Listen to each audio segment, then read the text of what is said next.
আমাদের সেই চিরকাঙ্ক্ষিত নায়িকা স্নেহা চ্যাটার্জি। জলনপুর দেখেন তো আপনারা নাকি দেখেন? আর কোন সিরিয়ালে দেখেছেন? হ্যাঁ, ভোরের ফুল, বিকেলের ভোরের ফুল সবাই কিন্তু দেখে সিরিয়াল। হ্যাঁ, সেই স্নেহা চ্যাটার্জি তিনি এসছেন লাল কুটিরে, আপনারা অভিনয় করতে দেখেছেন। তো আমরা বঙ্গভূমি ওয়েলফেয়ার সোসাইটির পক্ষ থেকে আগে আমাদের শিল্পীকে আমরা বরণ করে নেব, তারপরে উনি ওনার অনুষ্ঠান করবেন। আমাদের বঙ্গভূমি ওয়েলফেয়ার সোসাইটির পক্ষ থেকে অনন্যা বসাক এবং পদ্মা শাহ তারা আজকের এই শিল্পীকে বরণ করে নিচ্ছে বঙ্গভূমি ওয়েলফেয়ার সোসাইটির পক্ষ থেকে। এবং আমাদের যে মেমন্ড স্বামী বিবেকানন্দের, আমরা প্রত্যেকটা যারা আমাদের এই বঙ্গভূমি উৎসবের অতিথি হিসাবে এসছেন তাদেরকে আমরা তাদের হাতে তুলে দিয়েছি। তাই আমরা স্নেহাদির হাতেও আমরা একটি মেমন্ড স্বামী বিবেকানন্দের তুলে দিলাম। আপনারা সকলে ধৈর্য ধরে বসবেন, কারণ খুব ব্যস্ততম রাস্তা, প্রচুর গাড়ি যাতায়াত করে। দিদি থাকবেন, আপনাদের অনেক আনন্দ দেবে, কিন্তু শুধু আপনাদের একটু ধৈর্য ধরে বসে থেকে ওনার সঙ্গে আপনাদের সঙ্গ দিতে হবে। থ্যাংক ইউ বিকাশবাবু, অনেক অনেক ধন্যবাদ আপনাদের সবাইকে, বঙ্গভূমি ওয়েলফেয়ার সোসাইটির প্রত্যেকটি কর্তা ব্যক্তিকে এবং বিশেষ করে বিকাশ বসাক মহাশয়কে আজকে আমাকে এখানে আমন্ত্রণ জানানোর জন্য। আপনারা সবাই এখানে এই অনুষ্ঠানে এসেছেন, এত মানুষ একসঙ্গে, এটা কম বড় কথা নয়। আর ভীষণ সুন্দর পরিবেশ এই অনুষ্ঠানের, 11 বছর ধরে এই অনুষ্ঠান হচ্ছে বঙ্গভূমি উৎসব। আমার প্রথমবার আসা, শুধু প্রথমবার এই উৎসবে আসা সেটা বলবো না, আমি কিন্তু সমুদ্রগড়েই এই প্রথমবার এলাম। আমি কোনোদিন অনুষ্ঠানে আসিনি সমুদ্রগড়ে। তো আজকে বিকাশবাবুর হাত ধরে আমার এখানে এই অনুষ্ঠানে আসার সৌভাগ্য হলো এবং আপনাদের সকলের সঙ্গে আলাপ হওয়ার, দেখা হওয়ার সৌভাগ্য হলো। আমি বেশ কিছুক্ষণ, আগামী কিছুক্ষণ মঞ্চে থাকবো। আমি চেষ্টা করব, একজন শিল্পীর যেটা দায়িত্ব, একজন শিল্পীর একটা কর্তব্য থাকে দর্শককে আনন্দ দেওয়ার, দর্শককে এন্টারটেইন করার। আমার সাধ্যমতো আমি চেষ্টা করব আগামী যে কিছুক্ষণ আমি থাকবো মঞ্চে আপনাদের আনন্দ দেওয়ার, আপনাদের ভালো লাগা দেওয়ার। কারণ আপনারা দীর্ঘ বছর ধরে আমাকে অনেক ভালোবাসা, অনেক আশীর্বাদ দিয়েছেন। আমার প্রায় ইন্ডাস্ট্রিতে কিছু না হলেও 16-17 বছর হয়ে গেল। এই 16-17 বছর ধরে আপনাদের অকুণ্ঠ ভালোবাসা, আশীর্বাদ আমি পেয়েছি। সেটা আমরা টেলিভিশনের মাধ্যমে থেকে তো সেরকমভাবে আপনাদের সঙ্গে ইন্টারঅ্যাক্ট করার সুযোগ পাই না। এই ধরনের অনুষ্ঠানগুলোতে আসলে আপনাদের সঙ্গে সামনাসামনি দেখা হয়, কথা হয় এবং চেষ্টা করি আপনাদের আনন্দ দেওয়ার। তো এই পুরো অনুষ্ঠানে যদি আপনাদের আমার জন্য কোনো প্রশ্ন থাকে, ডেফিনেটলি প্রশ্ন করতে পারেন। আর নিশ্চয়ই গান গাইবো, নিশ্চয়ই দু একটা সংলাপ বলবো। সংলাপের থেকেও আমি বলি গানের কথা, তার কারণ সংলাপ আপনারা হয়তো সিরিয়ালে, অনেক সিরিয়ালের অনেক সংলাপ শোনেন, সবটা সবসময় আমাদের মাথাতেও থাকে না, কিন্তু বিভিন্ন জায়গায় যাই গানের জন্যই রিকোয়েস্ট করে, তাই চেষ্টা করব যতটা সম্ভব। কিন্তু আমি তো সিঙ্গার নই, প্রফেশনাল সিঙ্গার নই, আমি একজন অভিনেত্রী যে কিনা একটু আধটু গান গায়।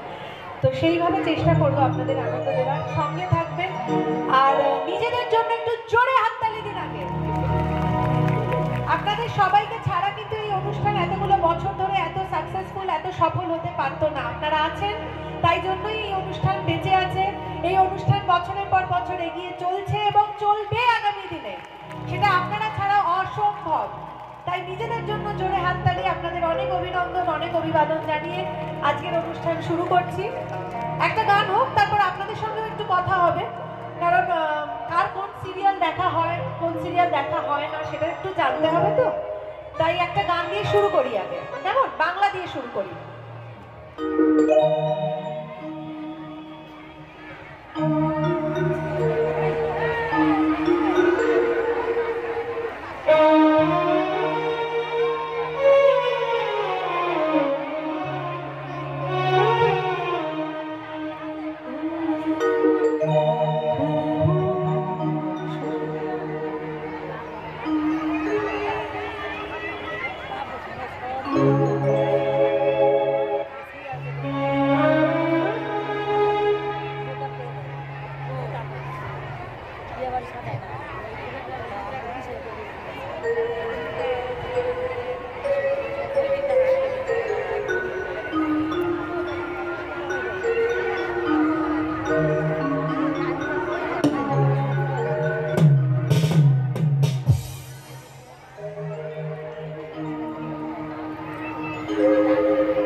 এখন পুবের ময়না কিছুদিন আগে অবধি কার কাছে কই মনের কথা বিকেলে ভোরের ফুল কার কোনটা পছন্দ সবাই জোরে যেন শুনতে পাই কোন সিরিয়ালটা সবথেকে বেশি ভালো লেগেছে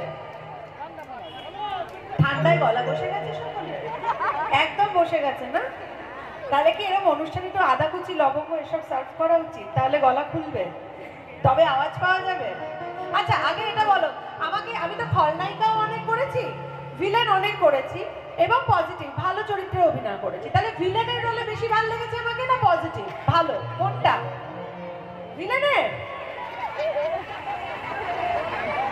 ভিলেনের চরিত্রে বেশি ভালো লেগেছে সবাই কি বলছে জোরে হায় ভগবান এতগুলো বছর ধরে অভিনয় করে সবাই শয়তান আর খারাপ খলনায়িকা এইসবই বেশি দেখতে পছন্দ করেছে তাহলে একটা ভিলেনের ডায়লগ হবে জলদুপুরের একটা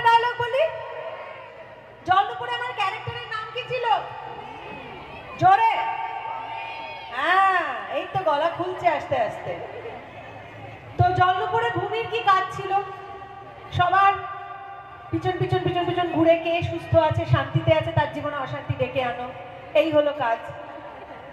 তো সেই রকমই একটা অনেক ঘটনা, জলপুর অনেকদিন আগের সিরিয়াল, এখন আবার যদিও রিটেলিকাস্ট হচ্ছে, অনেকেই দেখছেন, দেখে আমাদের বলছেন যে জলপুর দেখছেন, জলপুর দেখে ভালো লাগছে। তো আমার করা কাজগুলির মধ্যে জলপুর আমার খুব প্রিয়, আমার চরিত্রটিও খুব প্রিয়, কারণ ভূমির চরিত্রটা আমাকে যতটা জনপ্রিয়তা এনে দিয়েছিল, এখনো আপনারা যেমন ভূমি বলেই চেনেন। তো সেখানে কাজলকে তো আমি একদম পছন্দ করতাম না, কাজল যে হিরোইন আর কি, তাকে তো আমি একদমই পছন্দ করতাম না। তো কাজলের উদ্দেশ্যে আমি বলছি, কি ভাবছো কাজল রানী? বসু মল্লিক পরিবারকে সবাইকে সেবা করে, যত্ন করে, আদর করে তুমি তোমার নিজের হাতের মুঠোয় রাখবে আর পুরো বাড়ির মালকিন হয়ে বসবে? তুমি ভুল করছো কাজল রানী। তুমি জানো না যে এই বাড়িতে আর একজনও থাকে, তার নাম ভূমিসুতা বসু মল্লিক। আর এই ভূমিসুতা বসু মল্লিক যতদিন এই বসু মল্লিক বাড়িতে থাকবে, ততদিন তোমার অন্তত এই বাড়িতে সকলের প্রিয় হয়ে ওঠা হবে না। তা সে তুমি যতই চেষ্টা করো না কেন, তবেই আমার নাম ভূমিসুতা বসু মল্লিক, না হলে না। Thank you so much, thank you thank you thank you. Hello, হ্যাঁ ঠিক। তাহলে আমি পরের গানে যাই, বাংলায় গাই। বেশ,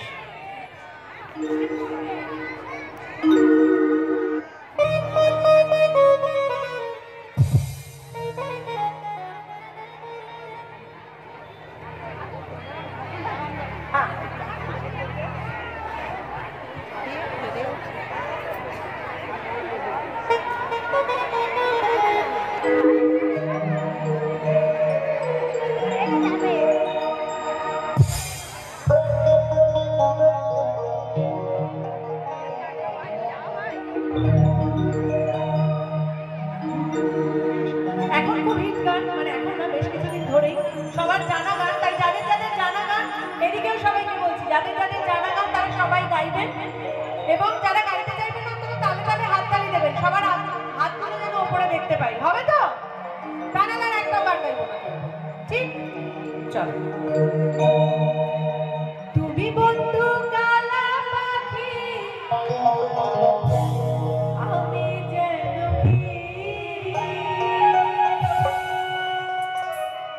বসন্তকালে তোমায় বলতে পারি।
You so much.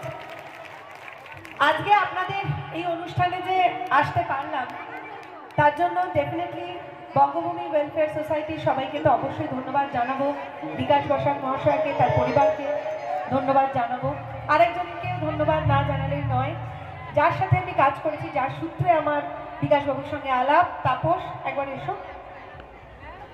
ও আমাদের ইন্ডাস্ট্রির মেকআপ আর্টিস্ট, আমার সঙ্গে অনেক ফটোশ্যুটে কাজ করে। তুমি আর বয়স বাড়িয়ে দিও না, এমনি বয়স 40 পেরিয়ে যাচ্ছে, এখনো প্রণাম করে বুড়ি করে দিচ্ছে। তো ওর তো এখানে আমাদের মেকআপ করেছে এবং আমার একটা শ্যুটে মেকআপ করে তারপরেই ওর সঙ্গে আমার আলাপ এবং তারপর এখানে আসা। ওর এখানে একটা অ্যাক্টিং ইনস্টিটিউটও রয়েছে না, কি জানো না? মেকআপ শেখাই, সরি অ্যাক্টিং বলছি, মেকআপ ইনস্টিটিউট রয়েছে না একটা? ক্লাস করাই, পার্লারও রয়েছে এখানে। আচ্ছা বেশ, তো তোমাকেও ধন্যবাদ, তোমার জন্য আজকে আলাপ হলো। থ্যাংক ইউ দিদি, তুমি এখানে এসে খুব ভালো লাগছে, সবার আমারও খুব ভালো লাগছে। Thank you so much, thank you. তোমার জন্য অনেক অনেক বেস্ট উইশেস রইল। Thank you. আচ্ছা, আমাদের যেটা হয় শুটিংয়ে সেটা হলো আমরা প্রত্যেকে বিভিন্ন জায়গায় শীতকালে শো করি, বিভিন্ন অনুষ্ঠানে যাই, বিভিন্ন আর্টিস্ট বিভিন্ন জায়গায় যায় অনুষ্ঠানে। পরের দিন সকলের আবার মেকআপ রুমে দেখা হয়। মেকআপ রুমে দেখা হয়ে আমাদের প্রথম এবং প্রধান গল্পই থাকে কে কোথায় আনন্দ করতে গেল, কে কোথায় শো করতে গেল, কে কোথায় পিকনিকে গেল এবং কার শোতে কীরকম কী এক্সপিরিয়েন্স হলো। তো আমরা সবাই যে জায়গাটাতে, যে পয়েন্টটাতে, সমস্ত আর্টিস্টরা, সিনিয়র বলুন জুনিয়র বলুন, সবাই একটা জায়গায় আমরা একমত যে আমরা যখনই এই ধরনের অনুষ্ঠানে আসি আপনারা যে আমাদের কতটা ভালোবাসেন টেলিভিশনের সবাইকে, সেটা আমরা মর্মে মর্মে উপলব্ধি করে যাই। এত ভালোবাসা, এত আপ্যায়ন আপনারা আপনাদেরকে দেন, সেটা সত্যিই আমরা মাথায় করে নিয়ে যাই। জনতা যে জনার্দন, জনতাই আমাদের জনার্দন, আপনারা আছেন বলে আমরা আছি, সেটা কিন্তু আমাদের প্রতিদিনের মেকআপ রুমের আড্ডা। যে জানিস তো আজকে এখানে এরকম হলো, আজকে ওখানে আমাকে এরকমভাবে ওয়েলকাম জানানো হলো, এই হলো সেই হলো, আমি এরকম পারফর্ম করলাম, এরকম রেসপন্স ছিল। তো আমার জন্য আজকে ওই যে বললাম সমুদ্রগড় প্রথম এসছি, তাই সমুদ্রগড়ের প্রথম আসাটা এবং এরকম একটা অনুষ্ঠান করাটা তো আমার জন্য একটা বিশেষ টিক মার্ক, যেটা আমি গিয়ে বলবো। এবং এই পরিবেশটার কথা বলবো, সবসময় গান গাওয়ার বলুন, সে বাংলা হোক হিন্দি হোক, গান গাওয়ার, গান শোনার পরিবেশ সব অনুষ্ঠানে থাকে না। তো সেইটা পেয়ে কিন্তু এক অনুষ্ঠান করতেও ভালো লাগে। তো আপনারা সেই পরিবেশটা আমাদেরকে দিয়েছেন, এই মঞ্চতে সম্মানিত করেছেন, এটা আমাদের কাছে বিরাট পাওয়া। আর বিশেষ করে বলবো আমার এই মিউজিশিয়ান দাদাদের কথা, কারণ এই তো আপনাদের সঙ্গেও যেমন আলাপ হলো, আমার সঙ্গেও এই আলাপ হলো না, একটা রিহার্সাল না কিছু, আমরা সিঙ্গার নই, আমাদের সঙ্গে যেভাবে ওনারা অ্যাডজাস্ট করে বাজান এবং গানটাকে শ্রুতিমধুর করে তোলার চেষ্টা করেন, আমাদেরকে সাপোর্ট করেন, তার জন্য আমাদের কৃতজ্ঞতার অন্ত নেই। তাই মিউজিশিয়ান দাদাদের জন্য একটু জোরে হাততালি দেবেন সবাই please. Thank you for my musician. তা না হলে এই 2 লাইনও গাইতে পারতাম না, 2টো গান তো অনেক পরের কথা, 2 লাইনও গাওয়া যেত না। তো পরের গানে যাই। পরের গান একটা বাংলা গানই। আচ্ছা আমাকে বলো, পরের গান একটু রিদমের ফোক গাইবো না আমি একটা রাধাকৃষ্ণর গান গাইবো? একটা রাধাকৃষ্ণর গান গাইবো, নবদ্বীপ কাছে গাইবো, তারপরে নাচের গান।